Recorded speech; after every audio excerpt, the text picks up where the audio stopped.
ಬಿಳಿಗಿರಿರಂಗನ ಬೆಟ್ಟದ ಒಂದು ಜಾಗದಲ್ಲಿ ಇತ್ತೀಚೆಗೆ ಹುಲಿ ದಾಳಿ ಮಾಡಿ ಇಬ್ಬರು ವ್ಯಕ್ತಿಗಳನ್ನು ಒಬ್ಬ ವ್ಯಕ್ತಿನ ಸಾಯಿಸ್ತು, ಇನ್ನೊಬ್ಬ ವ್ಯಕ್ತಿನ ಗಾಯಗೊಳಿಸ್ತು ಮಾರಣಾಂತಿಕವಾಗಿ. ಬುಷಸ್ಸಲ್ಲಿ ಹುಲಿ ಇರುತ್ತೆ, ಗೊತ್ತಿರಲ್ಲ ಈಕೆಗೆ, ದಾಳಿ ಮಾಡುತ್ತೆ. ಆ ವ್ಯಕ್ತಿ ಅವನ ಹಣೆ ಬರ ಚೆನ್ನಾಗಿತ್ತು, ಬದುಕ್ದ. ಪಾಪ ಈ ಹೆಂಗಸು ಆನ್ ಸ್ಪಾಟ್. BRT ಬಂದು it is a sanctuary and as well as a tiger reserve. Okay, BRT ನಿಮಗೆ most unique and most complex wild life habitats in India. Wild life act ಬರೋಕ್ಕಿಂತ ಮುಂಚೆ ಹೆಂಗಿತ್ತು ಅಂತಂದರೆ ಕಬ್ಬನ್ ಪಾರ್ಕ್ ಥರ ಇತ್ತು ಕಾಡು. Hunting, smuggling, ಎಲ್ಲ ತರಹದಂಥ ಒಂದು ನಿಮಗೆ ಚಟುವಟಿಕೆಗಳು ನಡೀತಿದ್ದಂಥ ಒಂದು ಟೈಮ್ ಅದು. ಅಂದರೆ ಏನು ಸರಿ ಇರಲಿಲ್ಲ ಅಂತ ಹೇಳ್ತಾ ಇದ್ದೀರಾ? ಏನು ಸರಿ ಇರಲಿಲ್ಲ. ಓಕೆ, ಏನು ಸರಿ ಇರಲಿಲ್ಲ. If somebody wants to stay there ಅಂದರೆ ಒಬ್ಬ ವ್ಯಕ್ತಿ ಹೇಳ್ತಾ ಇಲ್ಲ, ಒಂದು 100 ಜನನೋ 1000 ಜನನೋ ಅಲ್ಲೇ ಹುಟ್ಟಿ ಅಲ್ಲೇ ಬೆಳೆದಾರೆ ಅಂತ ಅನ್ಕೊಳ್ಳಿ ಅವರು. ಓಕೆ, ತಲೆತಲಾಂತರಗಳಿಂದ ಅವ್ರಿಗೆ ಹಕ್ಕಲ್ಬಾದು ಅಲ್ಲಿರೋದು. ಸೆಂಟ್ರಲ್ ಗೌರ್ಮೆಂಟಲ್ಲಿ ಮೋಟಾ ಅಂತ ಒಂದಿದೆ, ಮಿನಿಸ್ಟ್ರಿ ಆಫ್ ಟ್ರೈಬಲ್ ಅಫೇರ್ಸ್ ಅಂತ ಒಂದಿದೆ. ಅಲ್ಲಿ ನಿಮಗೆ ಸಾಕಷ್ಟು ಬಜೆಟ್ ಇದೆ.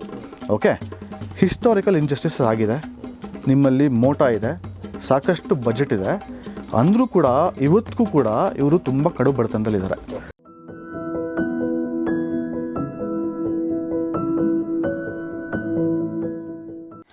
ಸ್ನೇಹಿತರೆ ನಮಸ್ಕಾರ. ಗೌರಿ ಶಕ್ಕಿ ಸ್ಟುಡಿಯೋದ ವಿಶೇಷ ಕಾರ್ಯಕ್ರಮ ನಿಮಗೆಲ್ಲ ಆತ್ಮೀಯ ಸ್ವಾಗತ. ನಾನು ಗೌರಿ ಶಕ್ಕಿ. ಇವತ್ತು ನಮ್ಮೊಂದಿಗೆ ಒಬ್ಬ ವಿಶೇಷ ಅತಿಥಿ ಇದ್ದಾರೆ. ಅವ್ರ ಹೆಸರು ತೇಜಸ್ RS ಅಂತ. ಬನ್ನಿ ಅವ್ರನ್ನ ಸ್ವಾಗತಿಸೋಣ. ತೇಜಸ್ ಅವರೇ, ವೆಲ್ಕಮ್ ಟು ದ ಶೋ. ನಮಸ್ಕಾರ ಗೌರೀಶ್. ತೇಜಸ್ ಅವ್ರು ನಂಗೆ ಸುಮಾರು ವರ್ಷಗಳಿಂದ ಪರಿಚಯ, ಬಟ್ ಮುಖದ ಭೇಟಿ ಆಗ್ತಿರೋದು ಇವತ್ತೇ. ಬೇಸಿಕಲಿ ತೇಜಸ್ ಅವರು ಪರಿಸರಕ್ಕೆ ಸಂಬಂಧಪಟ್ಟಂತೆ ಕೆಲಸ ಮಾಡುವಂಥ ಒಬ್ಬ ಕಾರ್ಯಕರ್ತ ಅಂತ ಹೇಳ್ಬೋದು. ಇನ್ನೂ ಸ್ಪೆಸಿಫಿಕ್ ಆಗಿ ಹೇಳಬೇಕು ಅಂತಂದರೆ ಅವರು ವನ್ಯಜೀವಿ ಸಂರಕ್ಷಣಾ ತಜ್ಞ, ಸಂರಕ್ಷಣೆಕಾರ, ಕಾಡಿನ ಕುರಿತಾಗಿ ಅವೇರ್ನೆಸ್ ಮೂಡಿಸಲು ತಮ್ಮದೇ ಆದ ರೀತಿಯಲ್ಲಿ ಪ್ರಯತ್ನಗಳು ಮಾಡ್ತಿರುವಂಥ, ಅದ್ರ ಬಗ್ಗೆ ಬರೀತಿರುವಂಥ, ಅದ್ರ ಬಗ್ಗೆ ಮಾತಾಡ್ತಿರುವಂಥ ಒಬ್ಬ ವ್ಯಕ್ತಿ. ಸೊ ಹೀಗಾಗಿ ಇವತ್ತು ನಮ್ಮ ಸ್ಟುಡಿಯೋದಲ್ಲಿ ನಾವು ಅವ್ರ ಜೊತೆಗೆ, ತೇಜಸ್ ಅವ್ರ ಜೊತೆಗೆ ವನ್ಯಜೀವಿಗಳ ಬಗ್ಗೆ, ವನ್ಯಜೀವಿ ಸಂರಕ್ಷಣೆಯ ಬಗ್ಗೆ, ಕಾಡಿನ ಸಂರಕ್ಷಣೆ ಬಗ್ಗೆ, ಹುಲಿಗಳ ಬಗ್ಗೆ, ನೀರಿನ ಬಗ್ಗೆ ಮತ್ತು ಎಲ್ಲಕ್ಕಿಂತ ಮುಖ್ಯವಾಗಿ ಮನುಷ್ಯರ ಬಗ್ಗೆ ಮಾತಾಡೋಕ್ಕೆ ಕೂತ್ಕೊಂಡಿದ್ದೀನಿ. ಸೊ ನಾನು ಟು ಸ್ಟಾರ್ಟ್ ವಿತ್, ನನಗೆ ಇತ್ತೀಚೆಗೆ ನಡೆದಿರುವಂಥ ಒಂದು ಘಟನೆ ನೆನಪು ಬರ್ತಾ ಇದೆ. ಆ ಘಟನೆಯ ಮೂಲಕ ಈ ಒಂದು ಸಂವಾದವನ್ನು ಶುರು ಮಾಡ್ಬೋದು ಅಂತ ನನಗನ್ನಿಸ್ತು. ಬಿಳಿಗಿರಿರಂಗನ ಬೆಟ್ಟದ ಒಂದು ಜಾಗದಲ್ಲಿ ಇತ್ತೀಚೆಗೆ ಹುಲಿ ದಾಳಿ ಮಾಡಿ ಇಬ್ಬರು ವ್ಯಕ್ತಿಗಳನ್ನು, ಒಬ್ಬ ವ್ಯಕ್ತಿನ ಸಾಯಿಸ್ತು, ಇನ್ನೊಬ್ಬ ವ್ಯಕ್ತಿನ ಗಾಯಗೊಳಿಸ್ತು ಮಾರಣಾಂತಿಕವಾಗಿ. ಗಂಡಸನ ಮೇಲೆ ಮಾರಣಾಂತಿಕವಾಗಿ ದಾಳಿ ಮಾಡಿ ಆತನ ಗಾಯಗೊಳಿಸಿದರೆ ಹೆಂಗಸನನ್ನು ಸಾಯಿಸಬಿಟ್ಟಿದೆ. ನೀವು ಪೇಪರ್ ನೋಡ್ತಾ ಇದ್ದರೆ ಈ ಥರದ ಘಟನೆಗಳು ನಿಮಗೆ ಕಾಣ್ತಾನೆ ಇರ್ತವೆ, ನೀವು ಓದ್ತಾನೆ ಇರ್ತೀರ. ಆನೆ ದಾಳಿ ಅಥವಾ ಹುಲಿ ದಾಳಿ ಅನ್ನೋದು ನಮಗೆ ಕಾಣ್ತಾನೆ ಇರುತ್ತೆ, ವೆರಿ ಕಾಮನ್ ಅಲ್ವಾ? ಸೊ ಅದಾದ ನಂತರ ಏನಾಯಿತು ಅಂತಂದರೆ ಆ ಹುಲಿಯನ್ನು ಸೆರೆ ಹಿಡಿಯಲಾಯಿತು ಮತ್ತು ಅದನ್ನು ಬೇರೆ ಕಡೆ ಶಿಫ್ಟ್ ಮಾಡಲಾಯಿತು. ಈಗ ಪ್ರಶ್ನೆ ಉದ್ಭವಗೊಳ್ಳೋದು, ಆ್ಯಕ್ಚುಲಿ ಶಿಫ್ಟ್ ಆಗಬೇಕಾಗಿರೋದು ಯಾರು, ಮನುಷ್ಯರ, ಹುಲಿನ? ನಾವು ಅವ್ರ ಮನೇಲಿದ್ದೀವ ಅಥವಾ ಅವರು ನಮ್ಮ ಮನೇಲಿದ್ದಾರಾ ಅನ್ನೋದು ಪ್ರಶ್ನೆ. ಸೊ ಹೀಗಾಗಿ ಇದನ್ನು ಎಕ್ಸ್ಪರ್ಟ್ ಒಪಿನಿಯನ್ ತಗೊಳ್ಳೋ ದೃಷ್ಟಿಯಿಂದ ಈ ಸಂವಾದ ಮಾಡ್ತಾ ಇದ್ದೀನಿ.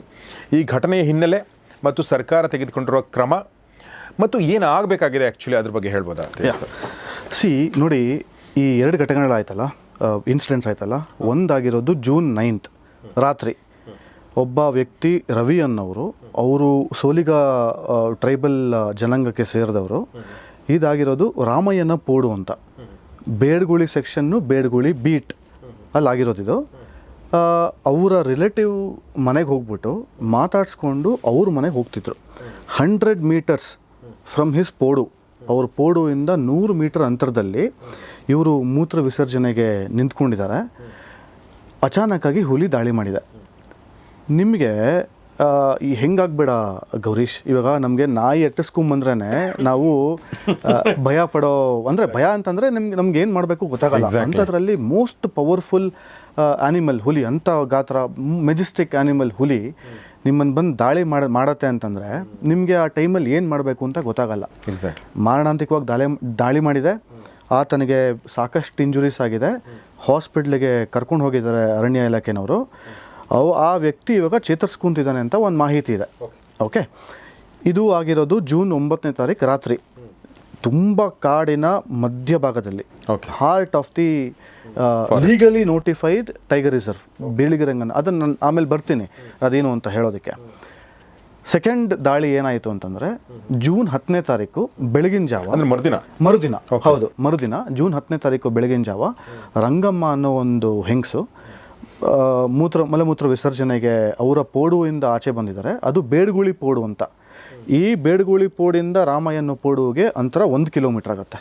ಅಂದ್ರೆ ಆ ವ್ಯಕ್ತಿಯ ಪೋಡು ಆ ವ್ಯಕ್ತಿಯ ಪೋಡುವಿಂದ ಈ ಹೆಂಗಸಿನ ಪೋಡುಗೆ. ಪೋಡು ಅಂದ್ರೆ ಬೇಸಿಕಲಿ ಓಕೆ, ಪೋಡು ಅಂತಂದ್ರೆ ಬೇಸಿಕಲಿ ಸೋಲಿಗರು ಇರುವಂತ ಜಾಗ, ಸೆಟಲ್ಮೆಂಟ್ ಜಾಗ. ಓಕೆ, ಅಂದ್ರೆ ಊರು ಅಂತ ಹೇಳ್ಬೋದು, ಅವ್ರ ಊರು ಅಂತ ಹೇಳ್ಬೋದು, ಅವ್ರ ಊರು ಅಂತ ಹೇಳ್ಬೋದು. ಒಂದು ಸೆಟಲ್ಮೆಂಟ್, ಒಂದಿಷ್ಟು ಮನೆಗಳಿರುತ್ತೆ, ಅದಕ್ಕೆ ಪೋಡು ಅಂತ ಕರಿತೀವಿ. ನಿಮಗೆ ಬೇರೆ ಕಡೆ ಹೋದ್ರೆ ವಾಡ ಅಂತ ಆಗುತ್ತೆ, ಅದು ದಾಂಡೇಲಿ ಕಡೆ ಹೋದ್ರೆ ವಾಡ ಅಂತ ಆಗುತ್ತೆ. ಇಲ್ಲಿ ಪೋಡು ಅಂತ ಕರಿತೀವಿ. ಓಕೆ, ಹಾಡಿ ಅಂತ ಕರೀತಾರೆ, ಹಾಡಿ ಅಂತ ಕರೀತಾರೆ. ಬಿಳಿಗಿರಂಗನ ಬೆಟ್ಟದಲ್ಲಿ ಅದನ್ನ ಪೋಡು ಅಂತ ಕರೀತಾರೆ. ಜೂನ್ 9ನೇ ತಾರೀಕು ಆಗಿರೋದು ರಾಮಯ್ಯನ ಪೋಡು, ಜೂನ್ 10ನೇ ತಾರೀಕು ಆಗಿರೋದು ನಿಮಗೆ ಬೇಡಗುಳಿ ಪೋಡು. ಎರಡು ಅಂತರ 1 ಕಿಲೋಮೀಟರ್. 10ನೇ ತಾರೀಕು ಬೆಳಗ್ಗೆ ಹೆಂಗಸು ಪಾಪ ನೋಡಿ ವಿಧಿ ಮಲಮೂತ್ರ ವಿಸರ್ಜನೆಗೆ ಹೊರಗಡೆ ಬರ್ತಾಳೆ ಆ ಹೆಂಗಸು. ಅವರು ಪೋಡುವಿಂದ ಸೇಮ್ 100 ಮೀಟ್ರ್ ಅಂತರದಲ್ಲೇ ಇರೋದಿದು. ಬುಷಸ್ಸಲ್ಲಿ ಹುಲಿ ಇರುತ್ತೆ, ಗೊತ್ತಿರಲ್ಲ ಈಕೆಗೆ, ದಾಳಿ ಮಾಡುತ್ತೆ. ಆ ವ್ಯಕ್ತಿ ಅವನ ಹಣೆ ಬರ ಚೆನ್ನಾಗಿತ್ತು, ಬದುಕ್ದ. ಪಾಪ ಈ ಹೆಂಗಸು on spot, yeah there was no second chance at all. ಆಗಲೇ ಇಲ್ಲ, ಬದುಕುಳಿಕಾಗಲಿಲ್ಲ, ಆನ್ ಸ್ಪಾಟ್ ಇದಾಗೋಯ್ತು. ನೆಕ್ಸ್ಟ್ ಆಗಿದ್ದೇನು ಅಂತಂದರೆ NTCA ಅಂತ ಒಂದಿದೆ ಆರ್ಗನೈಸೇಷನ್. ಅಂದರೆ that is government body, national tiger conservation authority. ಅದ್ರ ಪ್ರೋಟೋಕಾಲ್ಸ್ ಇರುತ್ತೆ, ಈ ಥರ ಆದಾಗ ಏನು ಮಾಡಬೇಕು ಏನು ಎತ್ತ ಅಂತೆಲ್ಲನೂ ಕೂಡ. ಅರಣ್ಯ ಇಲಾಖೆನವರು ಆ ಪ್ರೋಟೋಕಾಲ್ಸ್ ಪ್ರಕಾರ ಈ ಹುಲಿನ ಐಡೆಂಟಿಫೈ ಮಾಡಿ, ಯಾವ ಹುಲಿ ಹೊಡೆದಿದೆಯೋ, ಎರಡು ಘಟನೆ ಆಗೈತಲ್ಲ, ಈ ಐಡೆಂಟಿಫೈ ಮಾಡಿಬಿಟ್ಟು ಈ ಹುಲಿನ ತೊಗೊಂಡು ಹೋಗಿ ಮೈಸೂರು ಹತ್ರ ಒಂದು ರೆಸ್ಕ್ಯೂ ಸೆಂಟರ್ ಇದೆ, ಅಲ್ಲಿ ಅದನ್ನು ಬಿಟ್ಟಿದ್ದಾರೆ. ಇಲ್ಲಿ ನೀವು ನೋಡೋದಾದರೆ 3 ಜನದ್ದು ತಪ್ಪಿಲ್ಲ, ಹುಲಿದು ತಪ್ಪಿಲ್ಲ, ಪಾಪ ರವಿ ಅವನವ್ರದ್ದು ತಪ್ಪಿಲ್ಲ, ಆಮೇಲೆ ಇವ್ರದ್ದು ತಪ್ಪಿಲ್ಲ, ರಂಗಮ್ಮ ಇವ್ರದ್ದು ತಪ್ಪಿಲ್ಲ. ಇಲ್ಲಿ ತಪ್ಪಿ ಎಲ್ಲಿ ಬರುತ್ತೆ ಅಂತಂದರೆ, ತಪ್ಪು ಅನ್ನೋದಕ್ಕಿಂತ ನಾವು ತುಂಬ ಬ್ರಾಡರ್ ವ್ಯೂ ಪಾಯಿಂಟಲ್ಲಿ ನೋಡೋದಾದರೆ ಹ್ಯೂಮನ್ ವೈಲ್ಡ್ ಲೈಫ್ ಕೋ ಎಕ್ಸಿಸ್ಟೆನ್ಸ್, ಮಾನವ ಮತ್ತು ವನ್ಯಜೀವಿ ಜೊತೆಗಿರೋಕ್ಕಾಗತ್ತಾ ಅನ್ನೋದೊಂದು ತುಂಬ ಒಂದು ಕಾಂಪ್ಲೆಕ್ಸ್ ಆದಂಥ ಒಂದು ಸಿಚುವೇಶನ್ ಇದೆ. ಇದಕ್ಕೆ ಬರೋಕ್ಕಿಂತ ಮುಂಚೆ ನಾನೇನು ಮಾಡ್ತೀನಿ ಇವಾಗ ಅಂತಂದರೆ, ಬಿಳಿಗಿರಂಗನ ಬೆಟ್ಟದ ಬಗ್ಗೆ ಒಂದು ಫೇರ್ ಪಿಕ್ಚರ್ ಕೊಡ್ತೀನಿ. ಒಂದು ಭಾಳ ಇಂಪಾರ್ಟೆಂಟ್ ಪ್ರಶ್ನೆ ಎತ್ತಿದ್ರು, ಅದೇನೆಂದರೆ ಮನುಷ್ಯರು ಮತ್ತು ಕಾಡು ಪ್ರಾಣಿಗಳು ಮತ್ತು ವನ್ಯಜೀವಿಗಳು ಜೊತೆಯಾಗಿ ಬದುಕಲು ಸಾಧ್ಯ ಅನ್ನೋ ಒಂದು ವಾದ ಇದೆಯಲ್ಲ, ಆ ವಾದ ಸರಿಯಾ ತಪ್ಪ ಅನ್ನೋದ್ರ ಬಗ್ಗೆ ತೇಜಸ್ ಅವರು ಮಾತಾಡ್ತಾರೆ. ಬಟ್ ಅದಕ್ಕಿಂತ ಮುಂಚೆ ಬಿಳಿಗಿರಿರಂಗನ ಬೆಟ್ಟದ ಬಗ್ಗೆ ಅವರು ಇವಾಗ ಬಿಳಿಗಿರಂಗನ ಬೆಟ್ಟಕ್ಕೆ ಹೇಳೋಕ್ಕಿಂತ ಮುಂಚೆ ಏನು ಅಂತಂದರೆ, ನಮಗೆ ಲ್ಯಾಂಡ್ಸ್ಕೇಪ್ ಅರ್ಥ ಮಾಡ್ಕೋಬೇಕಾಗತ್ತೆ. ಲ್ಯಾಂಡ್ಸ್ಕೇಪ್ ಅಂತಂದರೆ ಹೆಂಗೆ ಅಂತಂದರೆ, ಇವಾಗ ಎಷ್ಟೋ ಜನಕ್ಕೆ ಬನ್ನರ್ಘಟ್ಟ ನೀವು ಕೇಳಿರ್ತೀರಿ ಗೌರೀಶ್, ನೀವು ಹೋಗಿದ್ದೀರಿ. ಬನ್ನರ್ಘಟ್ಟ ಬಯೋಲಾಜಿಕಲ್ ಪಾರ್ಕ್ ಬೇರೆ, ಬನ್ನರ್ಘಟ್ಟ ನ್ಯಾಷನಲ್ ಪಾರ್ಕ್ ಬೇರೆ. ಇದು ಗೊತ್ತಾ ಯಾರಿಗಾದ್ರೂ? ಸುಮಾರು ಜನಕ್ಕೆ ಗೊತ್ತಿಲ್ಲ, ಗೊತ್ತಿಲ್ಲ. ಬನ್ನರ್ಘಟ್ಟ ಬಯೋಲಾಜಿಕಲ್ ಪಾರ್ಕ್ ಅನ್ನೇ ನ್ಯಾಷನಲ್ ಪಾರ್ಕ್ ಅನ್ಕೊಂತಾರೆ, ಇದು ಅನ್ಕೊಂತಾರೆ. ಅದಲ್ಲ, ಈಸ್ಟರ್ನ್ ಘಾಟ್ಸ್ ಅಂದರೆ ಪೂರ್ವ ಘಟ್ಟಗಳು ಅಂತ ಏನು ಕರಿತೀವಿ ನಾವು, ಪೂರ್ವ ಘಟ್ಟಗಳು ರೇಂಜಸ್ ಶುರುವಾಗೋದು ಬನ್ನರ್ಘಟ್ಟದಿಂದ. ಈಸ್ಟರ್ನ್ ಘಾಟ್ಸ್ ಮೌಂಟೇನ್ ರೇಂಜಸ್ ಕರ್ನಾಟಕದಲ್ಲಿ ಶುರುವಾಗೋದು ಬನ್ನರ್ಘಟ್ಟದಿಂದ, ಬೆಂಗಳೂರಿಂದ ಶುರುವಾಗುತ್ತೆ Eastern Ghats mountain ranges. Bannerghatta ಅನ್ನೋದು national park, wildlife protection ಆ್ಯಕ್ಟಲ್ಲಿ ನೋಟಿಫೈ ಆಗಿರೋ, ಲೀಗಲಿ ನೋಟಿಫೈ ಆಗಿರೋ national park. It is a protected area. Protected area ಅಂತಂದರೆ ವೈಲ್ಡ್ ಲೈಫ್ ಪ್ರೊಟೆಕ್ಷನ್ ಆ್ಯಕ್ಟನ್ನು ಚೌಕಟ್ಟಿನಲ್ಲಿ ಬರುತ್ತೆ. ಅದನ್ನು ಆಮೇಲೆ ಹೇಳ್ತೀನಿ ನಾನು ಏನು ಅದು ಅಂತ. Legally notified forest Bannerghatta is a national park. ಬನ್ನರ್ಘಟ್ಟದಿಂದ ನೀವು ಶುರು ಮಾಡಿದ್ರೆ ನೆಕ್ಸ್ಟ್ ಬರೋದು ನಿಮಗೆ ಕಾವೇರಿ ವನ್ಯಧಾಮ, ಕಾವೇರಿ ಸ್ಯಾಂಕ್ಚುರಿ. ಅದು ನಿಮಗೆ ಹತ್ತತ್ರ ಒಂದು 1000+ ಸ್ಕ್ವೇರ್ ಕಿಲೋಮೀಟರ್ಸ್ ಇದೆ. ಬನ್ನರ್ಘಟ್ಟ ಒಂದು 264 ಸ್ಕ್ವೇರ್ ಕಿಲೋಮೀಟರ್ಸ್ ಇದೆ. ಇವೆರಡಕ್ಕೂ ಕೂಡ ಇಂಟರ್ ಕನೆಕ್ಷನ್ ಲಿಂಕ್ ಇದೆ. ಅಂದರೆ ನೀವು ಅರ್ಥ ಮಾಡ್ತಾ ಹೋಗಿ, ವಿಜುವಲೈಸ್ ಮಾಡ್ತಾ ಹೋಗಿ ಮ್ಯಾಪ್ನ. ಬನ್ನರ್ಘಟ್ಟ, ಕಾವೇರಿ ವನ್ಯಧಾಮ, ಕಾವೇರಿ ವನ್ಯಧಾಮದಿಂದ ನಿಮಗೆ ಮಲೆ ಮಹದೇಶ್ವರ ಬೆಟ್ಟ ಸ್ಯಾಂಕ್ಚುರಿ, ಅದು ವನ್ಯಧಾಮನೇ. ಅದು ನಿಮಗೆ ಈ 3ಗೂ ಕನೆಕ್ಟ್ ಇದೆ. ಅದು ಹತ್ತತ್ರ ನಿಮಗೆ ಏನಿಲ್ಲ ಅಂದರೂ ಕೂಡ ಒಂದು 900 ಆಡ್ ಸ್ಕ್ವೇರ್ ಕಿಲೋಮೀಟರ್ಸ್ ಬರುತ್ತೆ. ಇಲ್ಲಿಂದ ನಿಮಗೆ ನೆಕ್ಸ್ಟ್ ಬರೋದು ಬಿಳಿಗಿರಂಗನ Betta. Biligirirangana Betta sanctuary and a tiger reserve. Sanctuary and tiger reserve. Sanctuary ಅಂದರೆ it is once again legally notified forest under wildlife protection act. National park, ಅಭಯಾರಣ್ಯ. ಅಭಯಾರಣ್ಯ, ಹಾಂ.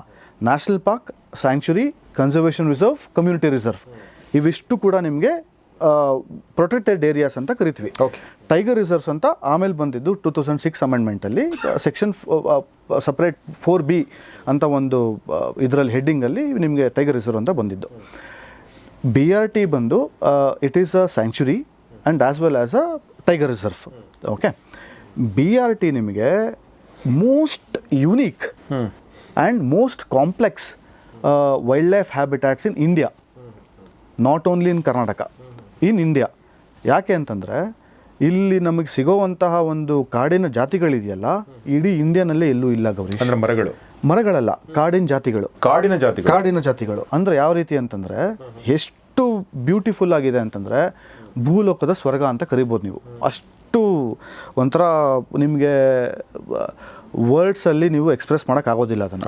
ಮಿಯರ್ ವರ್ಡ್ಸಲ್ಲಿ ಸಾಧ್ಯನೇ ಇಲ್ಲ, ಅದು ಅಷ್ಟು ಬ್ಯೂಟಿಫುಲ್ ಆಗಿದೆ ಆ ಒಂದು patch of forest. Eastern Ghats and Western Ghats, ಪಶ್ಚಿಮ ಘಟ್ಟಗಳು ಮತ್ತು ಪೂರ್ವ ಘಟ್ಟಗಳು ಭೇಟಿಯಾಗೋ ಸ್ಥಳನೇ Biligirirangana Betta. Okay okay okay. Most critical, most complex, most unique wildlife habitats in India. ಇಷ್ಟು ಒಂಥರ ಕಾಂಪ್ಲೆಕ್ಸಿಟಿ ಇರೋ ಜಾಗ ಬೇರೆ ಎಲ್ಲೂ ಇಲ್ಲ. Deciduous, scrub, dry deciduous, semi evergreen, shola grasslands ಅಂದರೆ savanna grasslands, shola forest, evergreen forest ಎಲ್ಲ ಇದೆ. ಅಂದರೆ ಕಾಡಿನ ವಿಧಗಳು ಹೇಳಿದರು. ಈಗ ನಾವು ನಮ್ಮ ಇದರಲ್ಲಿ ಜಾಗ್ರಫಿ ಬುಕ್ಕಲ್ಲಿ ಇದನ್ನು ಓದಿರ್ತೀವಿ ಸ್ವಲ್ಪ. ಕರೆಕ್ಟ್. ಬಟ್ ನೀವು ಇಮ್ಯಾಜಿನೇಷನ್ ಮಾಡ್ಕೋಬೋದು ಮತ್ತು ನಾವು ಸ್ಕ್ರೀನ್ ಮೇಲೆ ತೋರಿಸ್ತೀವಿ, ಅದನ್ನೆಲ್ಲ ತೋರಿಸ್ತಾ ಇರ್ತೀವಿ. ಸೊ ನಿಮಗೆ ಏನು ಅಂತಂದರೆ ಈ ಥರ ಒಂದು ವೈವಿಧ್ಯತೆ ಇದೆಯಲ್ಲ, ಜೈವಿಕ ವೈವಿಧ್ಯತೆ ಆಗ್ಬೋದು ಅಥವಾ ನಿಮಗೆ ಜೋಗ್ರಫಿಕಲ್ ಭೌಗೋಳಿಕ ವೈವಿಧ್ಯತೆ ಆಗ್ಬೋದು, ಮೇಘಾಲಯ ಬಿಟ್ಟರೆ ನಿಮಗೆ ಇಲ್ಲಿ ಒಂದೇ ಕಡೆ ಈ ಥರ ಸಿಗೋದು. ಓಕೆ. ಯೂಶ್ವಲಿ ನಾವು ಏನು ಯೋಚನೆ ಮಾಡ್ತೀವಿ, ಈ ಕಾಡಲ್ಲಿ ತುಂಬ ಥರದ ಮರಗಳಿವೆ ಅಂತ ಹೇಳ್ತೀವಿ. ಇವ್ರು ಹಂಗೆ ಹೇಳ್ತಲ್ಲ, ಇಲ್ಲಿ ತುಂಬ ಥರದ ಕಾಡಿದೆ ಅಂತ ಹೇಳ್ತಾ ಇದ್ದಾರೆ. That is very very very interesting.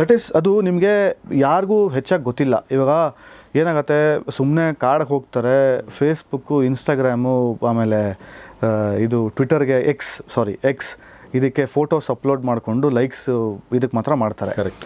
ಯಾರು ಕೂಡ ನಿಮಗೆ ಅಂದರೆ ಒಂದೇನು ಅಂತಂದರೆ ಅರ್ಥ ಮಾಡ್ಕೋಬೇಕು ಗೌರೀಶ್. ಇದರಲ್ಲಿ ಮೇನ್ ಥಿಂಗ್ ಏನು ಅಂತಂದರೆ you have to understand. Okay. Understanding is the key thing. ಯಾವುದೇ ಆಗಿರ್ಬೋದು, ಯಾವುದೇ ಸಬ್ಜೆಕ್ಟ್ ತಗೊಳ್ಳಿ. ಆಯಿತು. ಇದರಲ್ಲಿ ಏನು ಅಂಡರ್ಸ್ಟ್ಯಾಂಡ್ ಮಾಡ್ಕೋಬೇಕು ನಾವು? ಇದರಲ್ಲಿ ನಾವು ಏನು ಅಂಡರ್ಸ್ಟ್ಯಾಂಡ್ ಮಾಡ್ಕೋಬೇಕು ಅಂತಂದರೆ, ಇವಾಗ ನೀವು ವಿಜುವಲೈಸ್ ಮಾಡ್ಕೊಂಡ್ರೆ, ಬಂದರ್ಘಟ್ಟದಿಂದ ಶುರು ಮಾಡಿದ್ವಿ ನಾವು, ನಡ್ಕೊಂಡು ಹೋಗ್ತಿದ್ರಿ, ಕಾವೇರಿ ತಲುಪಿದ್ರಿ, ಮಲೆ ಮಹದೇಶ್ವರ ಬೆಟ್ಟ ತಲುಪಿದ್ರಿ, ಬಿಳಿಗಿರಿರಂಗನ ಬೆಟ್ಟ ತಲುಪಿದ್ರಿ.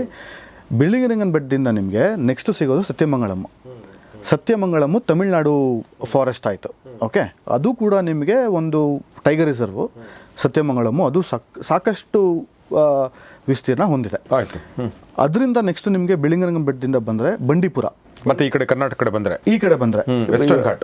ಅದು ವೆಸ್ಟರ್ನ್ ಘಾಟ್ಸ್ ಅಲ್ಲ, ಅದು ನಿಮಗೆ ವೆಸ್ಟರ್ನ್ ಘಾಟ್ಸ್ ಫುಟಿಲ್ಸ್ ಅಂತ ಕರಿಬೋದು. ಫುಟಿಲ್ಸ್ ಅಂತಂದರೆ edge of the Western Ghats. Bandipur is not part of Western Ghats landscape. Nilgiri biosphere ರಿಸರ್ವ್ಗೆ ಬರುತ್ತೆ ಬಂಡೀಪುರ. ಓಕೆ. ನಿಮಗೆ ಬಂಡೀಪುರ ಬರುತ್ತೆ. ಇಂಟರ್ ಕನೆಕ್ಟಿವಿಟಿ ನೋಡಿ ಹೆಂಗಿದೆ ಅಂತ. ಅಲ್ಲಿಂದ ಶುರು ಮಾಡಿದ್ದು ನಾವು. ಬಂಡೀಪುರಕ್ಕೆ ಇಂಟರ್ ಕನೆಕ್ಟಿವಿಟಿ ಇದೆ. ಬಂಡೀಪುರದಿಂದ ನಿಮಗೆ ಸೌತ್ ಕಡೆ ಹೋದರೆ ವೈನಾಡ್ ಕನೆಕ್ಟಿವಿಟಿ ಇದೆ, ವೈನಾಡ್ ಸ್ಯಾಂಕ್ಚುರಿ ಕನೆಕ್ಟಿವಿಟಿ ಇದೆ. ಮತ್ತು ಈ ಕಡೆ ಬಂದರೆ ನಾಗರಹೊಳೆ ಕನೆಕ್ಟಿವಿಟಿ ಇದೆ. ನಾಗರಹೊಳೆಯಿಂದ ನಿಮಗೆ ಆ ಕಡೆ ವೈನಾಡ್ ಕನೆಕ್ಟಿವಿಟಿ ಇದೆ. ಮತ್ತು ನೀವು ನಾಗರಹೊಳೆಯಿಂದ ಮೇಲಕ್ಕೆ ಬಂತು ಅಂತಂದರೆ ಕೊಡಗುವಿನ ಕಾಡಿಗಳಿಗೆ ಕನೆಕ್ಟಿವಿಟಿ ಇದೆ. ಪುಷ್ಪಗಿರಿ, ಬ್ರಹ್ಮಗಿರಿ, ಇದಕ್ಕೆಲ್ಲ ಕನೆಕ್ಟಿವಿಟಿ ಇದೆ. ಅಲ್ಲಿಂದ ನೀವು ಕೊಡಗುವಿಂದ ನೆಕ್ಸ್ಟು ಹಾಸನ ಕನೆಕ್ಟಿವಿಟಿ ಇದೆ. ಹಾಸನ ಕಾಡುಗಳಿಂದ ನಿಮಗೆ ಶಿವಮೊಗ್ಗ ಕನೆಕ್ಟಿವಿಟಿ ಇದೆ. ಶಿವಮೊಗ್ಗದಿಂದ ನಿಮಗೆ ಉತ್ತರ ಕನ್ನಡ, ಆಮೇಲೆ ಬೆಳಗಾವಿ, ಭೀಮ್ಗಡ್ಡು, ಗೋವಾ, ಮಹಾರಾಷ್ಟ್ರ, ರತ್ನಗಿರಿ ಕೋಸ್ಟಲ್ ಆಯಿತು. ಈ ಕಡೆ ವೆಸ್ಟರ್ನ್ ಘಾಟ್ ಸೈಡು, ಅಲ್ಲಿಂದ ಹಿಡಿದು ನಿಮಗೆ ಗುಜರಾತ್. ನೀವು ಬಂದರ್ಘಟ್ಟದಿಂದ ಶುರು ಮಾಡಿದ್ರೆ ಅಂದರೆ ಇಂಟರ್ ಕನೆಕ್ಟಿವಿಟಿ ಮತ್ತು ಕಂಟಿಗ್ಯೂಸ್ ಫಾರೆಸ್ಟ್ ಲ್ಯಾಂಡ್ಸ್ಕೇಪ್ ಹೆಂಗಿದೆ ಅಂತಂದರೆ ಸೋ ರಿಚ್, ಸೋ ಡೈವರ್ಸ್. ಈ ಥರ ನಮಗೆ ಲ್ಯಾಂಡ್ಸ್ಕೇಪು ಬೇರೆ ಎಲ್ಲೂ ಇಲ್ಲ. ಓಕೆ. ಸೊ ನಿಮಗೆ ಈ BRT ಅನ್ನೋದು ಏನಿದೆ, ವೆರಿ ವೆಲ್ ಕನೆಕ್ಟೆಡ್, ವೈಡ್ ಆಗಿ ಡಿಸ್ಪರ್ಸ್ ಆಗಿದೆ. ಆಯ್ತು. ಈಗ ನಾವು ವಾಪಸ್ ನಮ್ಮ ಹುಲಿ ವಿಚಾರಕ್ಕೆ ಬರೋದಾದ್ರೆ, ಕರೆಕ್ಟ್, ಕೋ ಎಕ್ಸಿಸ್ಟೆನ್ಸ್ ವಿಚಾರಕ್ಕೆ ಬರೋದಾದ್ರೆ ಏನು ತಾವು ಹೇಳಕ್ಕೆ ಇಷ್ಟಪಡ್ತೀವಿ? ಇವಾಗ ನೋಡಿ, ನಾನು ನಿಮ್ಗೆ ಹೇಳಿದ್ದೇನು, BRT ಬಂದು ಒಂದು ತುಂಬ ವೈವಿಧ್ಯತೆ ಇರುವಂತಹ ಒಂದು ಕಾಡು ಅಂತ.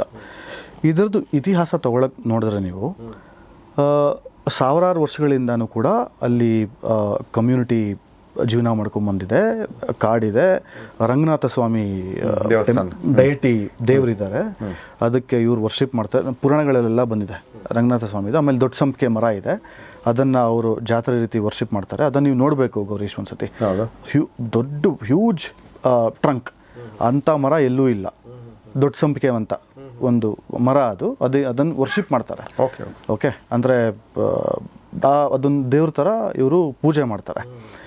ನಿಮಗೇನೋ ಕಥೆ ಇರಬೇಕಲ್ವಾ ಬಹುಶಃ? ಹೌದು, ಅಂದರೆ ಅದಕ್ಕೆ ಅದರದೇ ಆದ ಒಂದು ಲೆಜೆಂಡ್ ಇದೆ, ಹಿಸ್ಟ್ರಿ ಇದೆ. ಓಕೆ, ನಿಮಗೆ ಈ ಬಿಳಿಗಿರಂಗನಾಥ ಬೆಟ್ಟ ಸ್ಯಾಂಚುರಿ ಆಗೋಕ್ಕಿಂತ ಮುಂಚೆ, ವೈಲ್ಡ್ ಲೈಫ್ ಆ್ಯಕ್ಟ್ ಬರೋಕ್ಕಿಂತ ಮುಂಚೆ ಹೆಂಗಿತ್ತು ಅಂತಂದರೆ ಕಬ್ಬನ್ ಪಾರ್ಕ್ ಥರ ಇತ್ತು ಕಾಡು.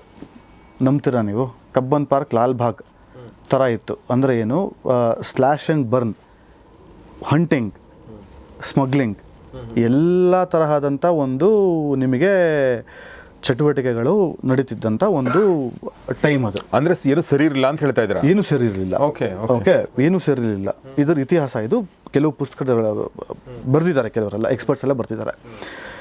ನಿಮಗೆ ಏನೂ ಸರಿ ಇರಲಿಲ್ಲ ಅನ್ನೋ ಟೈಮಿಂದ ಇವತ್ತು ಏನು ತಲುಪಿದ್ದೀವಿ ನಾವು, ಅಲ್ಪ ಸ್ವಲ್ಪ ಹುಲಿಗಳಿದೆ, ಕಾಡು ಸಾಕಷ್ಟು ಜೀರ್ಣೋದ್ಧಾರ ಆಗಿದೆ, ಆಮೇಲೆ ಆನೆಗಳಿದೆ, ಮನುಷ್ಯರು ಇದ್ದಾರೆ ಅಂತ ನೀವು ಏನು ಅಂದ್ಕೊಂಡಿದ್ದೀವಿ, ಇದಕ್ಕೆಲ್ಲ ಕಾರಣ ಏನು ಅಂತಂದರೆ ಸೋ ಕಾಲ್ಡ್ ಕೆಲವರೆಲ್ಲ ಹೇಳ್ತಾರೆ ಡ್ರೆಕೋನಿಯನ್ ಕನ್ಸರ್ವೇಷನ್ ಲಾಸ್ ಅಂತ ಹೇಳ್ತಾರೆ. ಡ್ರೆಕೋನಿಯನ್ ಕನ್ಸರ್ವೇಷನ್ ಲಾಸ್ ಅಂದರೆ ಏನು ಅಂತಂದರೆ, ವೈಲ್ಡ್ ಲೈಫ್ ಪ್ರೊಟೆಕ್ಷನ್ ಆ್ಯಕ್ಟ್ ಇದು ಬಂತಲ್ಲ, ಅದನ್ನು ಡ್ರೆಕೋನಿಯನ್ ಅಂತ ಕರೀತಾರೆ. ಏನಕ್ಕೆ ಅಂತಂದರೆ ಎಲ್ಲ ಹಾಳು ಮಾಡಿಬಿಡ್ತು, ಹಂಟಿಂಗ್ ಮಾಡೋಕ್ಕೆ ಬಿಡ್ತಿಲ್ಲ, ಆಮೇಲೆ ಬೇರೆ ಮರ ಕಡಿಯೋಕ್ಕೆ ಬಿಡ್ತಿಲ್ಲ, ಏನು ಮಾಡೋಕ್ಕೆ ಬಿಡ್ತಿಲ್ಲ ಅಂತ ಹೇಳ್ತಿದ್ದಾರೆ. ಬಟ್ ಅದರಿಂದನೇ ಇವತ್ತು ಉಳ್ಕೊಂಡಿರೋದು ಅಂತ ಹೇಳ್ತಾರೆ. ಅದರಿಂದಾನೇ ಆಮೇಲೆ ಕೆಲವು ತುಂಬ ವೆರಿ ಬ್ರೇವ್ ಫಾರೆಸ್ಟ್ ಆಫೀಸರ್ಸು ನಡೆದು ಹಗಲು ರಾತ್ರಿ ನಡೆದು ಕಾಡಲ್ಲಿ, ಆಮೇಲೆ ಈ ಆ್ಯಕ್ಟನ್ನು ಇಂಪ್ಲಿಮೆಂಟ್ ಮಾಡಿ, ಹಂಟಿಂಗನ್ನು ಸ್ಟಾಪ್ ಮಾಡಿ, ಹ್ಯಾಬಿಟ್ಯಾಟ್ ಫ್ರ್ಯಾಗ್ಮೆಂಟೇಷನ್ ಅನ್ನು ಸ್ಟಾಪ್ ಮಾಡಿ, ಎನ್ಕ್ರೋಚ್ಮೆಂಟ್ಸನ್ನು ಸ್ಟಾಪ್ ಮಾಡಿ, ಈ ಥರ. ಅಂದರೆ ನಿಮಗೆ ಪಬ್ಲಿಕ್ ಎನಿಮಿ ನಂಬರ್ 1 ಯಾರು ಅಂತಂದರೆ ಅರಣ್ಯ ಇಲಾಖೆನವರು. ನೀವು ಕೇಳಿ ನೋಡಿಬೇಕು ಅಂತಂದರೆ ಡೈಲಿ ಗಲಾಟೆ ಅವ್ರಿಗೆ. ಡೈಲಿ ಅವರು ಹಗಲು ರಾತ್ರಿ ಅವರು ಫೋನಲ್ಲೇ ಇರಬೇಕು. ಅಲ್ಲಾನೆ ಬಂತು, ಇಲ್ಲಿದು ಬಂತು, ಹೊಡೆಸ್ಕೊಳ್ಳೋದು, ಕಲ್ಲಲ್ಲಿ ಹೊಡೆಸ್ಕೊಳ್ಳೋದು ಬರೀ ಇದೆ ಅವ್ರಿಗೆ. ಅಂದರೆ ಅವ್ರಿಗೆ ಹೆಂಗೆ ಪಬ್ಲಿಕ್ ಎನಿಮಿ ನಂಬರ್ 1 ಅರಣ್ಯ ಇಲಾಖೆನವರು. ಡೈಲಿ ಅವರು ಕಾನ್ಫ್ಲಿಕ್ಟೇ. ಒಂದು ರೈತರು ಬಂದು ಗಲಾಟೆ ಮಾಡ್ತಾರೆ, ನಮ್ಮ ಕ್ರಾಪ್ ಡ್ಯಾಮೇಜ್ ಮಾಡ್ತು ಅಂತ. ಈ ಕಡೆ ಇವ್ರು ಬಂದು ಗಲಾಟೆ ಮಾಡ್ತಾರೆ. ಎಲ್ಲ ಕಡೆಯಿಂದನೂ ಕೂಡ ಅವ್ರಿಗೊಂಥರ ಅಟ್ಯಾಕ್ ಮಾಡ್ತಾರೆ. ಓಕೆ, ಈ ಮಧ್ಯ ನಮಗೆ ಡ್ರೆಕೋನಿಯನ್ ಅಂತ ಏನು ಹೇಳಿದ್ರು ಅದರ ಇನ್ನೂ ಸ್ವಲ್ಪ ನಾನು ಬಿಡಿಸಿ ಹೇಳೋದಾದರೆ, ಕೆಲವೊಂದು ಕಾನೂನುಗಳು ಬಂದಾಗ ಎಲ್ಲರೂ ಆ ಕಾನೂನನ್ನು ವಿರೋಧ ಮಾಡ್ತಾರೆ ಮತ್ತು ಅದನ್ನು ಬೈತಾರೆ. ಇದೊಂಥರ ಎಮರ್ಜೆನ್ಸಿ ಇದ್ದಾಗ ಹೆಂಗೆ ನಾವು ಬೈತಿದ್ವಲ್ಲ, ಜೈಲಿಗೆ ಹೋಗಿ ಹಾಕ್ತಾರೆ ಅಂಥೇಳಿ, ಆ ಥರದ ಕಾನೂನುಗಳು ಅರಣ್ಯ ಸಂರಕ್ಷಣೆಗೆ ಬಂದಿರೋದ್ರಿಂದನೇ ಈ ಒಂದು ಅರಣ್ಯ ಉಳ್ಕೊಂಡಿದೆ. ಮತ್ತು ಅದ್ರ ಜೊತೆಗೆ ಒಳ್ಳೆಯ ಅರಣ್ಯ ಅಧಿಕಾರಿಗಳು, ಅದನ್ನು ಇಂಪ್ಲಿಮೆಂಟ್ ಮಾಡಿರೋಂಥ ಒಳ್ಳೆಯ ಅರಣ್ಯ ಅಧಿಕಾರಿಗಳು, ಇವಿಬ್ಬರಿಂದಾಗಿ ಇದು ಉಳ್ಕೊಂಡಿದೆ. ಈ ಕಾಡು ಇವತ್ತು ಈ ಒಂದು ಒಳ್ಳೆ ಸ್ಥಿತಿಗೆ ಬಂದಿದೆ ಅನ್ನೋ ಮಾತನ್ನು ತೇಜಸ್ ಅವ್ರು ಹೇಳಿದರು. ಈ ಒಂದು ಒಳ್ಳೆ ಸ್ಥಿತಿ ಅಂತಂದರೆ ತಕ್ಕ ಮಟ್ಟಿಗೆ ಇವಾಗ ಏನಾಗ್ತಿದೆ, ಒಳ್ಳೆ ಸ್ಥಿತಿ ಏನು ಬಂದಿತ್ತು, ಏನು ತಲುಪಿತ್ತು, ಅದರಿಂದ ಮತ್ತೆ ನಾವು ಡಿಕ್ಲೈನ್, ಪ್ಲೇನ್ ಕ್ರಾಶ್ ಆಗ್ತಾ ಇದೆ. ಯಾಕೆ? ಏನಕ್ಕೆ ಅಂತಂದರೆ ನೋಡಿ ಗೌರೀಶ್, ಒಂದು ಸುಮ್ಮನೆ ಇಮ್ಯಾಜಿನ್ ಮಾಡ್ಕೊಳ್ಳಿ ನೀವು. ನಾನು ಆಮೇಲೆ ನಿಮಗೆ ಆ ಫ್ಯಾಕ್ಟ್ಸಿಗೆ ಬರ್ತೀನಿ ಅಂತ. ನಾವು ಇವಾಗ ಈ ರೂಮಲ್ಲಿ ಕೂತಿದ್ದೀವಿ, ಈ ಸ್ಟುಡಿಯೋನಲ್ಲಿ ನಾವಿಬ್ಬರು ಆರಾಮಾಗಿ ಕೂತ್ಕೊಂಡು ಇವಾಗ ಮಾತಾಡ್ತಾ ಇದ್ದೀವಿ. ನಮಗೇನು ತೊಂದರೆ ಆಗ್ತಿಲ್ಲ, ಗಾಳಿ ಇದೆ, ಉಸಿರಾಡ್ತಾ ಇದ್ದೀವಿ. ಇವಾಗ ಇದರದ್ದು ಕ್ಯಾರಿಯಿಂಗ್ ಕೆಪಾಸಿಟಿ ಈ ರೂಮ್ದು ಅಂದಾಜು ಮೇಲೆ ನೋಡಿದ್ರೆ ಒಂದು 30 ಜನ ಕೂತ್ಕೋಬೋದು, ಆರಾಮಾಗಿ ಕೂತ್ಕೋಬೋದು. ನೀವು 100 ಜನ ತುರ್ಕಿ ಇದರಲ್ಲಿ, ಈ ರೂಮಲ್ಲಿ, ಅದರ ಜೊತೆಗೆ ಜಿರಾಫೆ, ಆನೆ, ಹುಲಿ, ನಾಯಿ, ಕರಡಿ ಎಲ್ಲನೂ ಕೂಡ ತುಂಬಿ ಎಲ್ಲರೂ ಕೂಡ ಈ ರೂಮಲ್ಲೇ ಒಟ್ಟಿಗೆ ಸಹ ಬಾಳ್ವೆ ಮಾಡಬೇಕು ಅಂದರೆ ಆಗತ್ತಾ? ನಿಮ್ಮ ಉತ್ತರ ಏನಿದಕ್ಕೆ? ಆಗಲ್ಲ. ಇಂಪ್ರ್ಯಾಕ್ಟಿಕಲ್, ನಾನ್ಸೆನ್ಸ್, ಇಂಪಾಸಿಬಲ್, ಆಗೋದಿಲ್ಲ. ಕರೆಕ್ಟ್. ಬಿಳಿಗಿರಂಗನ ಬೆಟ್ಟದಲ್ಲಿ ಏನು ಅಂತಂದರೆ, ಅದು ಇರೋದು ಏರಿಯಾ ವಿಸ್ತೀರ್ಣ 574 square kilometres. Core and buffer. Wildlife ಆ್ಯಕ್ಟಲ್ಲಿ ನಿಮಗೆ ಕೋರ್ ಅಂತಲೂ ಇರುತ್ತೆ, ಬಫರ್ ಅಂತಲೂ ಇರುತ್ತೆ. ಬಫರ್ ಏನಕ್ಕೆ ಇರೋದು? Only for tiger reserves, not for other ಇದಕ್ಕೆ ಪ್ರೊಟೆಕ್ಟೆಡ್ ಏರಿಯಾಸ್ ಇರಲ್ಲ. ಟೈಗರ್ ರಿಸರ್ವ್ಸ್ ಮಾತ್ರ ಬಫರ್ ಝೋನ್ ಅಂತ ಇರುತ್ತೆ. ಅದೇನಕ್ಕೆ ಶಾಕ್ ಅಬ್ಸರ್ವರ್ಸ್ ಥರ ಆ್ಯಕ್ಟ್ ಮಾಡುತ್ತದೆ ಬಫರ್ ಝೋನ್ ಅಂತಂದರೆ. ನಿಮಗೆ 574 ಚದುರ ಕಿಲೋಮೀಟರ್ ಕಾಡೇನಿದೆ, 53 ಪೋಡಿದೆ. 53 ಪೋಡಿದೆ. 53 ಊರುಗಳು ಅಂತಾರೆ, ಸೆಟಲ್ಮೆಂಟ್ಸ್. 7,000 ಜನ ಇದ್ದಾರೆ. 7,000ಕ್ಕಿಂತ ಮೇಲ್ ಜನ ಇದ್ದಾರೆ.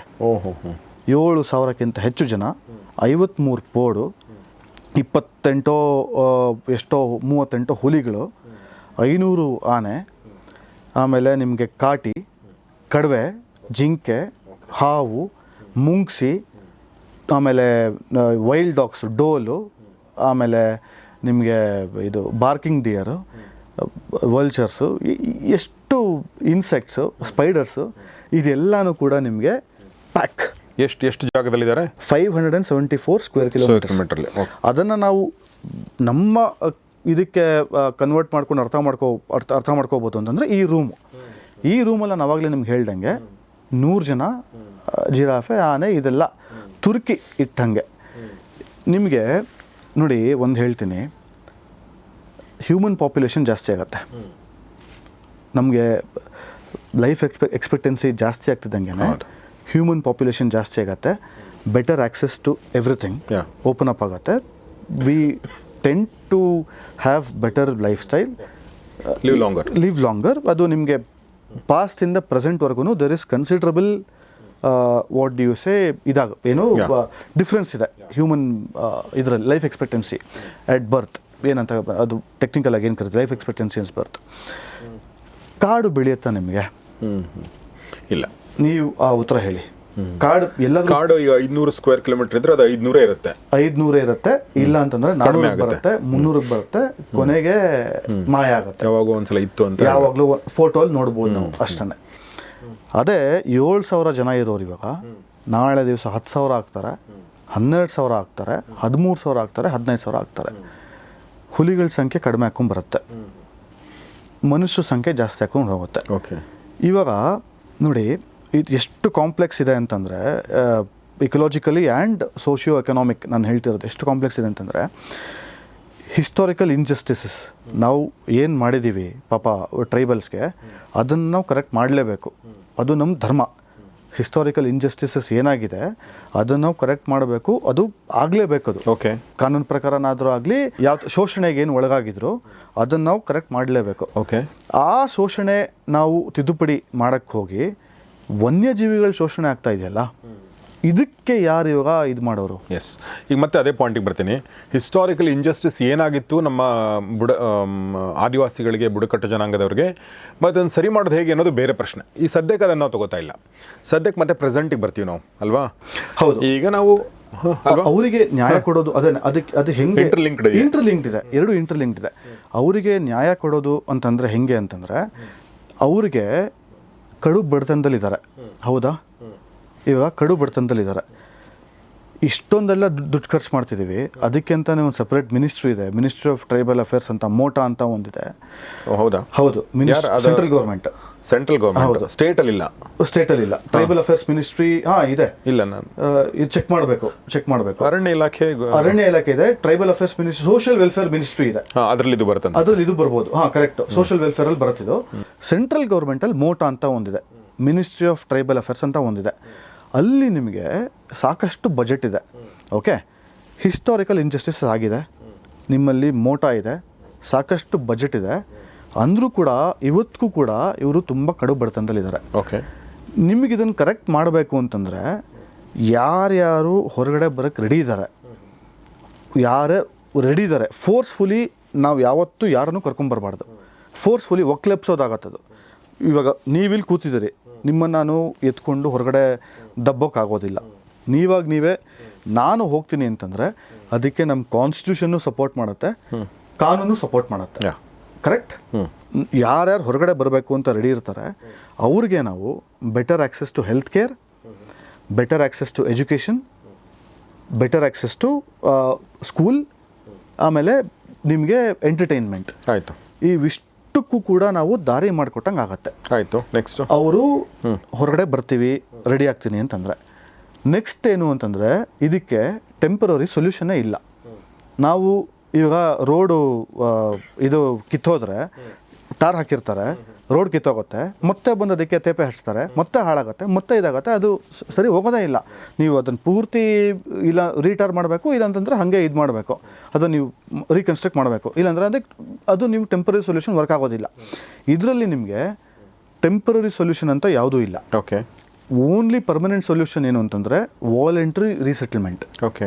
ಒಕ್ಲೆಪ್ಸೋದಲ್ಲ, ವಾಲಂಟ್ರಿ ರೀಸೆಟಲ್ಮೆಂಟ್. ಓಕೆ. ಸಾಕಷ್ಟು ಜನ ಇವಾಗ ಬರೋಕ್ಕೆ ರೆಡಿ ಇದ್ದಾರೆ. ಆಗಲೇ ಅವ್ರನ್ನೆಲ್ಲರನ್ನೂ ಕೂಡ ನೀವು ಬೆಟರ್ ಪ್ಯಾಕೇಜಸ್ ಕೊಟ್ಬಿಟ್ಟು ಹೊರಗಡೆ ಕರ್ಕೊಂಬಂದು ಅವ್ರಿಗಾಗಿರೋ ಅನ್ಯಾಯ ಏನಿದೆ, ಅಗ್ರಿಕಲ್ಚರ್ ನೀವು ಅವರು ಹೇಗಿದ್ರು ಇವಾಗ ಪ್ರಾಕ್ಟೀಸ್ BRTನಲ್ಲಿ ನಿಮಗೆ ಫೈಲಾಂಥಸ್ ಅಂತ ಒಂದಿದೆ, ನೆಲ್ಲಿಕಾಯಿ ಆಮ್ಲ ನಾವೇನು ಕರಿತೀವಿ, ಅದರದ್ದು ಇವರು ಎಕ್ಸ್ಟ್ರಾಕ್ಟ್ ಮಾಡ್ತಾರೆ. NTFP, ನಾನ್ ಟಿಂಬರ್ ಫಾರೆಸ್ಟ್ ಪ್ರೊಡ್ಯೂಸ್, ಜೇನು, ಆಮ್ಲ, ಈ ಥರ ಹಣ್ಣು ಬೇರೆ ಬೇರೆದೆಲ್ಲನೂ ಕೂಡ. ನಿಮಗೆ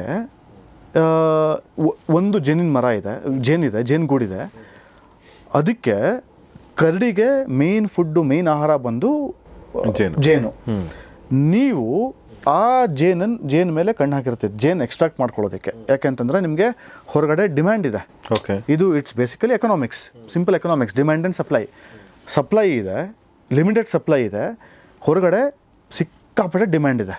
ಎಷ್ಟು ಡಿಮ್ಯಾಂಡ್ ಇದೆ ಅಂತಂದರೆ ಇಂಟರ್ನ್ಯಾಷನಲ್ ಮಾರ್ಕೆಟ್ಸಲ್ಲಿ ಡಿಮ್ಯಾಂಡ್ ಇದೆ. ನಿಮಗೆ ಒಂದು ಮರ, ಒಂದೇ ಒಂದು ಜೇನುಗೂಡಿರೋದು, ಕರಡಿಗೆ ಅದು ಆಹಾರ ಆಗಬೇಕಾ ಅಥವಾ ಅದು ನಿಮ್ಮ ಕೈಗೆ ಸೇರಿ ಅದು ಹೊರಗಡೆ ಹೋಗಿ ಕಮರ್ಷಿಯಲ್ಲಾಗಿ ದುಡ್ಡು ಯಾವನ ಮಾಡ್ಕೊತಾನೆ, ನಿಮ್ಮ ಕೈಗೆ ದುಡ್ಡು ಬರೋದಿಲ್ಲ, ನೀವು ಅದನ್ನು ಎಕ್ಸ್ಟ್ರಾಕ್ಟ್ ಮಾಡ್ತೀರಿ.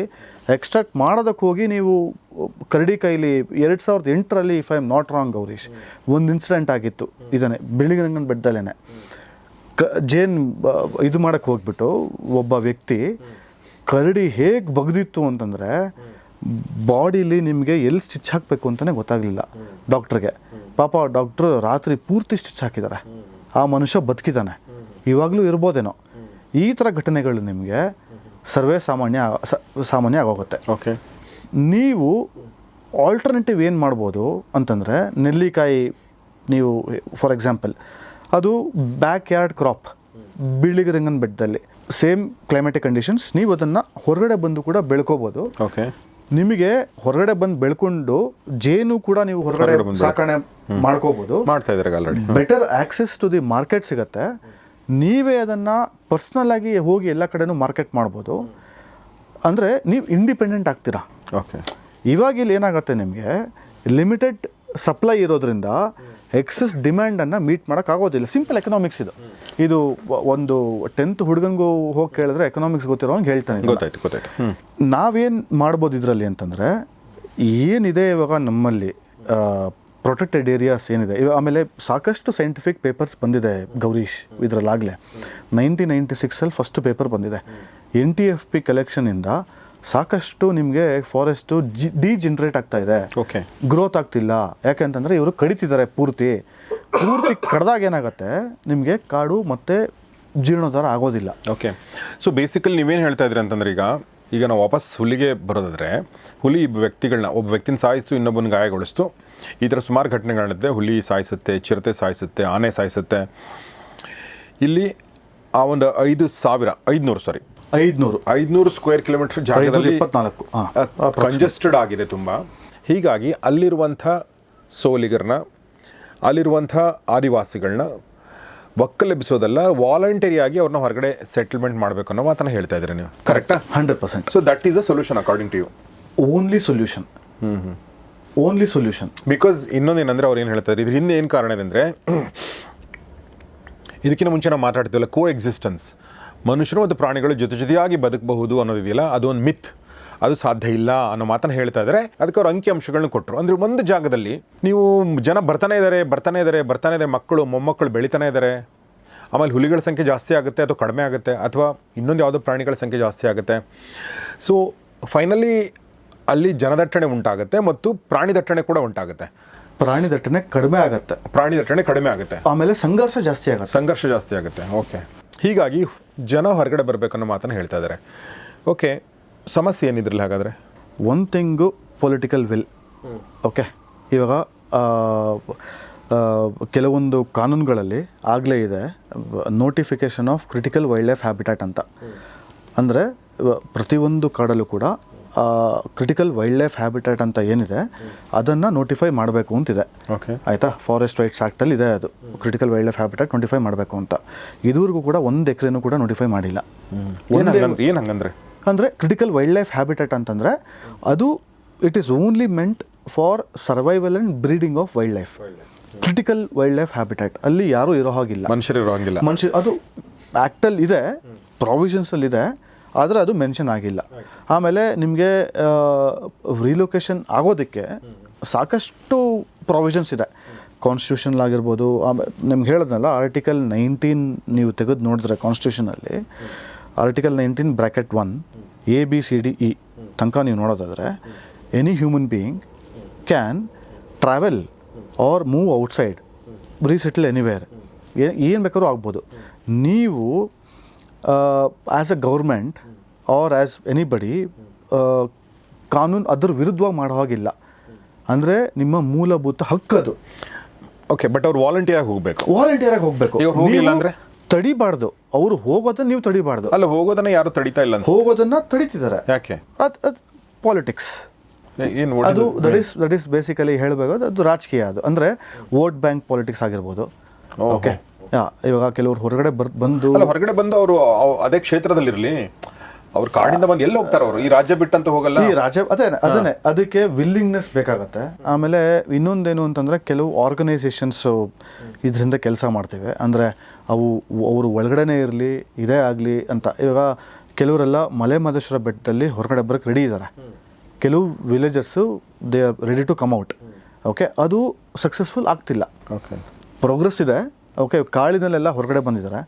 ಕಾಳಿ ಟೈಗರ್ ರಿಸರ್ವಲ್ಲಿ ದಾಂಡೇಲಿ ಹತ್ರ ಇರೋದನ್ನು.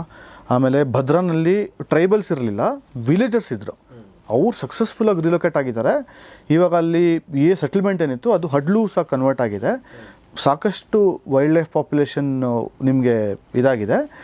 And the survival is good. Okay, ನಾಗರಹೊಳಿನಲ್ಲೂ ಕೂಡ ಆಗ್ತಾ ಇದೆ, ಹೊರಗಡೆ ಬರ್ತಿದ್ದಾರೆ. ಇವಾಗ ಸಾಕಷ್ಟು ಸಂಘರ್ಷದಲ್ಲಿ ಇದೆ. ಇವಾಗ ಅಟ್ಟೂರು ಕೋಳಿ ಅಂತ ಒಂದು ಕೆ ಬಾಡ್ಗ ಇದರಲ್ಲಿ. ಅಲ್ಲ, ಈಗ ನಾನು ಮುಂದೆ ಹೋಗೋಕ್ಕಿಂತ ಮುಂಚೆ, ಈಗ ಶತಶತಮಾನಗಳಿಂದ ನಮ್ಮ ಬುಡಕಟ್ಟು ಜನರು ಎಲ್ಲಿ ವಾಸ ಆಗಿದ್ದಾರೆ, ನಮ್ಮ ಆದಿವಾಸಿಗಳು ಎಲ್ಲಿ ವಾಸ ಆಗಿದ್ದಾರೆ? ಅವ್ರು ಕಾಡಿನ ಒಳಗಡೆನೆ, ಕಾಡಿನ ಮಧ್ಯೆ ವಾಸ ಆಗಿದ್ದಾರಲ್ವಾ? ಹೌದು ಗೌರಿ. ಈಗ ನಾವು ಯಾಕೆ ಈಗ ವಾಲಂಟಿಯರಾಗಿ ಬರೋದು ಬೇರೆ, ವಾಲಂಟಿಯರ್ ಬರ್ತಾನೆ ಬರಲಿ.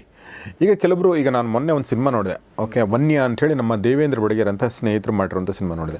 ಅದು ಬೇರೆ ಒಂದು ಇದು ವಿಷಯ ಇದೆ. ಅಲ್ಲಿ ಬೇರೆ ಒಂದಷ್ಟು ವಿಚಾರಗಳಿಂದಾಗಿ ಗೌರ್ಮೆಂಟು ಅವ್ರನ್ನ ಹೊರಗಡೆ ಹೋಗಿ ಅಂತ ಹೇಳುತ್ತೆ. ಎಲ್ಲರೂ ದುಡ್ಡು ಎಲ್ಲ ತೊಗೊಂಡು ಹೊರಗಡೆ ಹೋಗ್ತಾರೆ. ಒಬ್ಬ ವೃದ್ಧ ಮಾತ್ರ ನಾನು ಹೋಗಲ್ಲ ಅಂತಾನೆ. ಓಕೆ, ಆತನ ಪರವಾಗಿ ಯಾರೋ ಒಂದು PIL ಕೂಡ ಹಾಕ್ತಾರೆ. ಸರ್ಕಾರ ಸೋಲುತ್ತೆ, ಇವನು ಗೆಲ್ತಾನೆ. ಓಕೆ, ಅವ್ನು ಹೋಗಲ್ಲ ಅಂದ್ರೆ ಹೋಗಲ್ಲ ಅಷ್ಟೇ. ಈಗ ಆ ಥರ if somebody wants to stay there ಅಂದ್ರೆ ಒಬ್ಬ ವ್ಯಕ್ತಿ ಹೇಳ್ತಾ ಇಲ್ಲ, ಒಂದು 100 ಜನನೋ 1000 ಜನನೋ ಅಲ್ಲೇ ಹುಟ್ಟಿ ಅಲ್ಲೇ ಬೆಳೆದಾರೆ ಅಂತ ಅನ್ಕೊಳ್ಳಿ ಅವರು. ಆಯಿತು. ಓಕೆ, ತಲೆತಲಾಂತರಗಳಿಂದ ಆಯಿತು. ಅವ್ರಿಗೆ ಹಕ್ಕಲ್ಬಾದು ಅಲ್ಲಿರೋದು. ಅಲ್ಲ, ನೀವು ಹೇಳ್ತಿರೋದೆಲ್ಲ ಕರೆಕ್ಟು ಗೌರೀಶ್, ನಾನು ಅದನ್ನಿಲ್ಲ ಅಂತ ಹೇಳ್ತಿಲ್ಲ. ಆದರೆ ನಾವು ಇಲ್ಲಿ ಕ್ರಿಟಿಕಲ್ ಏನು ಮರಿತಿದ್ದೀವಿ ಅಂತಂದರೆ, ನಮ್ಮಲ್ಲಿ ಇರುವಂತಹ ಒಂದು ಅರಣ್ಯ ಏರಿಯಾ ವಿಸ್ತೀರ್ಣ ಏನಿದೆ ಅದು ತುಂಬ ಕಡಿಮೆ ಇದೆ. ಆಯಿತಾ?